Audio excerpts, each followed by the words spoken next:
प्रयागराज कुंभ मेले में करीब 50 साल की एक महिला अपने दो बेटों के साथ में प्रयागराज कुंभ स्नान करने के लिए जाती है। जैसे ही वो बाहर निकलते हैं, अचानक ही उसकी नजर एक अघोरी बाबा पर पड़ जाती है और अघोरी बाबा को वो बार बार टकटकी लगाए देख रही थी।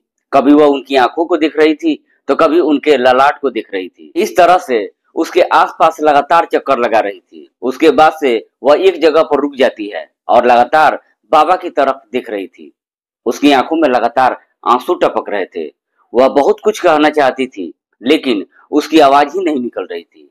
जब उसका बेटा अपनी माँ से पूछता है कि माँ, तुम परेशान क्यों लग रही हो, क्या बात है, तो माँ बोलती है यह बेटा कुछ भी नहीं। तभी बेटा जिद पकड़ लेता है कि आखिर कौन सी ऐसी बात है, इतना परेशान होते हुए मैंने तुम्हें पहले कभी नहीं देखा है। तब माँ कहती है कि बेटा, जो तुम्हारे सामने साधु के रूप में बैठा हुआ है, दरअसल वह कोई और नहीं बल्कि वह तुम्हारे पिताजी हैं। बेटे ने जब यह बात सुनी तो उसे यकीन ही नहीं हो रहा था।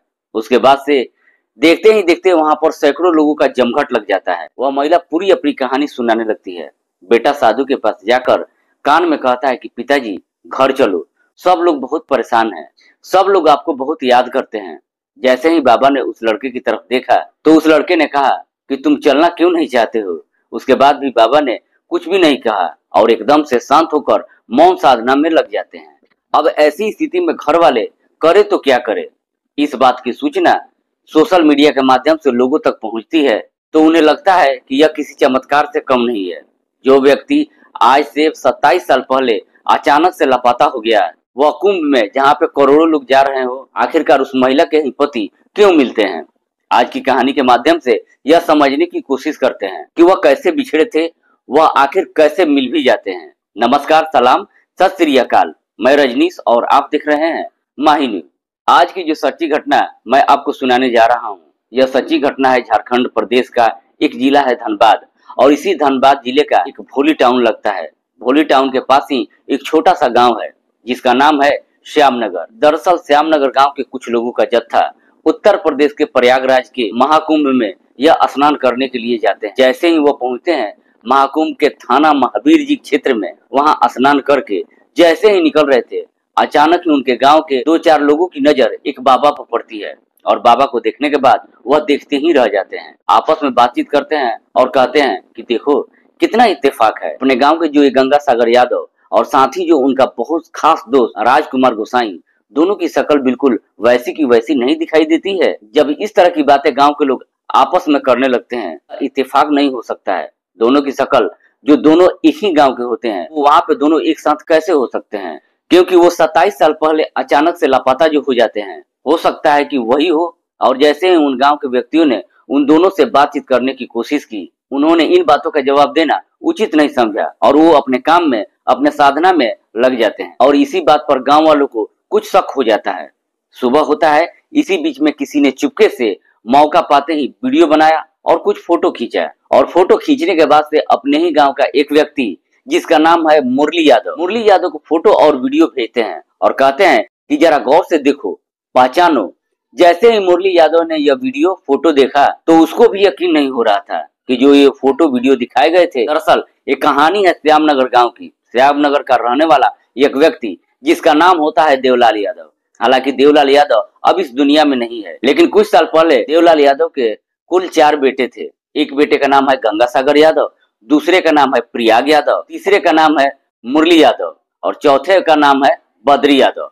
दरअसल ये चारों बेटे जो मेहनत करते थे, खाते कमाते थे, मजदूरी करते थे।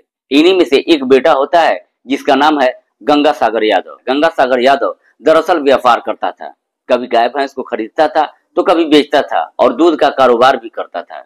इस तरह से लगातार वो अपना कारोबार कर रहा था। यह बात है साल 1998 की। उसके छोटे भाई की शादी समारोह होने वाली थी। वह अपनी पत्नी से कहता है कि तुम्हारे पास नए कपड़े भी नहीं है, मैं एक काम करता हूँ, मैं शहर जाता हूँ और शहर जाकर तुम्हारे लिए एक बढ़िया सी साड़ी लेके आता हूँ। जैसे ही गंगा सागर यादव ने अपनी पत्नी से यह बात कही तो पत्नी के लिए यह कुछ नया नहीं था कि अक्सर गंगा सागर यादव का शहर आना जाना लगा रहता था। दरअसल उस समय एक बेटा होता है जिसकी उम्र लगभग 2 साल के आसपास होती है। वह लगभग 4 महीने की गर्भवती भी थी। पति जब वहां से जाता है तो जाने के बाद फिर शाम को लौट कर वापस ही नहीं आता है। भाई की शादी भी नजदीक आ चुकी थी और इसी तरीके से 2 दिन, 3 दिन, 4 दिन बीत जाता है। पहले भी इस तरीके से गायब हो जाया करता था। जब व्यापार करता था तो कई कई दिन तक घर ही नहीं आता था। घर वालों की चिंताएं लगातार बढ़ती जा रही थी, परेशानी बढ़ती जा रही थी। घर वालों ने नजदीकी पुलिस स्टेशन में जाने के बाद यह सूचना दी कि जो उसका पति है, जिसका नाम गंगा सागर यादव है, वह घर से लापता हो गया है। उसको हर जगह तलाश करने की कोशिश की, लेकिन वह कहीं भी नहीं मिल रहा है। पुलिस ने भी अपनी तरफ से प्रयास किए। पुलिस ने यह भी कहा कि तुम अपनी तरफ से भी प्रयास करते रहो, रिश्तेदार, दोस्त जो भी हो उनके यहाँ तुम जाकर पता करो। तो पता करने के बाद उसका एक बचपन का दोस्त होता है जिसका नाम होता है राजकुमार गोसाई। राजकुमार गोसाई भी अपने घर से लापता था। हो ना हो दोनों दोस्त एक साथ कहीं चले गए हो, इसलिए वापस लौट के नहीं आए हैं। अब यहाँ से घर वाले की चिंताएं लगातार बढ़ती चली जाती है। इन दोनों का कहीं भी अता पता नहीं चल पा रहा था, राजकुमार गोसाई का और न ही गंगा सागर यादव का। जब वक्त आगे बढ़ने लगता है तो परिवार के लोगों को कुछ समय बाद एक सूचना मिलती है। बिहार की राजधानी पटना के अंदर एक गाड़ी के अंदर यानी कि बस के अंदर एक एक्सीडेंट हुआ है और हो ना हो वहां पर तुम्हारे पति यानी कि गंगा सागर यादव की होने की खबर है। परिवार के लोग इस सूचना के बाद मौके पर पहुंचते हैं। उसमें वो अपने पति को तलाश करना शुरू कर देती है, लेकिन वह नहीं मिलता है और वो परेशान होकर वापस लौट आते हैं। उसके बाद से चाहे कोई मेला हो, चाहे कोई जगह हो, जहां भी कहीं पुलिस की तरफ से कोई भी गुमशुदगी की रिपोर्ट मिलती थी, जहां जहां पर भी प्रयास कर सकते थे वहां पर प्रयास कर रहे थे, लेकिन गंगा सागर यादव का कहीं भी कुछ भी नहीं पता चलता है। और गंगा सागर की पत्नी जो 4 महीने की गर्भवती भी थी, उसका बेटा पैदा होता है। बड़े वाले बेटे का नाम है कमलेश और दूसरे वाले बेटे का नाम है बिमलेश। वक्त का पहिया ऐसे ही आगे बढ़ रहा था और इनकी एक उम्मीद वो जो धीरे धीरे टूट रही थी, लेकिन पत्नी की जो उम्मीद थी वो बिल्कुल भी नहीं टूटी थी। उसने अपने पति के लिए हमेशा सिंदूर लगाना कभी नहीं छोड़ा था। हालांकि गांव वालों ने तो ये मान लिया था कि शायद कहीं उसको कोई दुर्घटना हो गई होगी, कहीं वो मर गया होगा। लेकिन जैसे ही उत्तर प्रदेश के प्रयागराज में महाकुंभ का आयोजन चल रहा होता है, चाहे वो देश हो या विदेश हो, यहाँ पर लोग स्नान करने के लिए आ रहे थे। इसी बीच में जो झारखंड प्रदेश के धनबाद का फूली टाउन का एक गांव है श्यामनगर गांव के ही कुछ रहने वाले लोग गंगा स्नान करने के लिए वहां पर पहुंचते हैं और उनकी नजर उस अघोरी बाबा पर पड़ती है। और अघोरी बाबा के पास जैसे ही वो पहुंचते हैं तो उन्हें यकीन नहीं हो रहा था और इस बात की सूचना वो तुरंत अपने गांव में दे देते हैं। गांव में सूचना जैसे ही मिलती है, अपने दोनों बेटे के साथ 26 जनवरी 2025 को जब वहां पर पहुंचते हैं, उसी जगह पर, उसी इलाके में जहां पर उस बाबा का अपना खुद का टेंट लगा हुआ था, जहां पर उनकी पूरी टीम थी, वहां जाने के बाद वह महिला अपने पति को देख करके जोर जोर से बिलख बिलख करके रोने लगती है। अब बेटों को भी यकीन हो चुका था, क्योंकि कोई पत्नी अपनी पति को इतनी आसानी से नहीं भूल सकती है। इसके बाद से उस अघोरी बाबा ने पूछा कि तुम क्यों रो रही हो? तभी उसने कहा कि तुम भूल रहे हो, तुम मेरे पति हो। जैसे अघोरी बाबा ने यह बात सुनी, अघोरी बाबा को यकीन नहीं हो रहा था ये किस तरह की बातें कर रही थी। तभी वहां पर सैकड़ों लोगों का जमघट लगना शुरू हो जाता है। मीडिया वाले भी आ जाते हैं और जब मीडिया वाले आते हैं तब महिला ने कुछ पहचान बताई। उन्होंने कहा कि उनका बायां हाथ टूटा हुआ है, आप इसकी जांच करा लीजिए। कोहनी बाहर निकली हुई है, इसकी भी आप जांच करा लीजिए। ललाट पर एक गहरे घाव का निशान है, वो भी आप चेक कर लीजिए। और आगे के 2 दांत इनके बड़े हैं, आप इसकी भी जांच करा लीजिए। यह कुछ पहचान है जो मौके पर उसने बताई। पत्नी ने जब ये दावा करना शुरू कर दिया तो लोगों को अब यकीन ही नहीं हो रहा था। दरअसल कोई व्यक्ति घर से अचानक लापता हो जाता है और 27 साल के बाद महाकुंभ में मिल जाता है। इस तरह की कहानियां या तो फिल्मों में या किताबों में देखी होगी या सुनी होगी, लेकिन ऐसा कोई सचमुच मामला सामने नहीं आया। लेकिन ये मामला अचानक ऐसे सामने आया कि लोगों को इस पर भरोसा ही नहीं हो रहा था, चमत्कार से कम नहीं लग रहा था। तभी कमलेश यादव अघोरी बाबा के कानों में जाके कहता है कि बाबा घर चलो, सब परेशान हो रहे हैं। जैसे ही कमलेश यादव बड़े वाले बेटे ने यह बात कही, जो अब 29 साल का हो चुका था, वह जाता है और अघोरी बाबा से कहता है, विनती करता है कि घर चलो, सब याद करते हैं, सब परेशान है तुम्हारे लिए। माँ को देखो, अभी तक तुम्हारे नाम का सिंदूर लगा रही है। जैसे ही अघोरी बाबा ने यह बात सुनी, उन्होंने कहा, मेरे कान में सिर्फ महादेव की आवाज आती है, इसके अलावा मैं कोई भी बात नहीं सुन पाता हूँ। अब यह बात सुनने के बाद बेटे को भी परेशानी हो जाती है, छोटा बेटा भी परेशान हो जाता है।